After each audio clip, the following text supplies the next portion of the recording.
Hello everyone, অনেক দিন পর আবার নতুন একটা কেকের ভিডিও নিয়ে চলে এসেছি। তা আজকে আমি যেই কেকটা বানাচ্ছি সেই কেকটা যে দিদিটা আমাকে অর্ডার করেছে সেই দিদিটা আমার রেগুলার কাস্টমারই বলতে পারো। দিদিটার ডিজাইন নিয়ে বলো কি ফ্লেভার নিয়ে কোনো রিকোয়ারমেন্টই থাকে না, দিদিটা সম্পূর্ণটা আমার উপরে ছেড়ে দেয়। যখন এরকম ধরনের বিশ্বাসী কাস্টমার পাওয়া যায় না, তখন যে কী পরিমাণ আনন্দ লাগে সেটা বলে বোঝানোর মতো না। তো আজকে আমি বানাচ্ছিলাম ফ্লোরাল ডিজাইন টাইপের একটা কেক। এই ডিজাইনটা আমি প্রায় বেকারসদেরকেই করতে দেখেছি, কিন্তু আমার সেভাবে করা হয়নি। তো আজকে যখন দিদিটা আমার উপরে কেকটা ছেড়ে দিয়েছে সম্পূর্ণটা, তাই আজকে এই কেকটা ভাবলাম আমি আমার মতো করে ডিজাইনটা করি। দিদির একটাই রেকমেন্ড ছিল যে বার্থডের নামটা লিখে দিতে, তো সেটা আমি দিদির কথা মতো লিখে দিয়েছি। আর ওভারঅলও কিন্তু খুবই ভালো এসেছে। তোমাদের কেমন লেগেছে তোমরা কমেন্টে জানিও।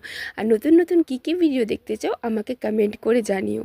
কিন্তু আমাকে অনেক সাপোর্ট করছো, তার জন্য অনেক ধন্যবাদ। ভিডিওগুলোকে আরও লাইক শেয়ার করে চ্যানেলটাকে সাবস্ক্রাইব করে দিও এবং আমার লাইভে জয়েন হয়ে যেও।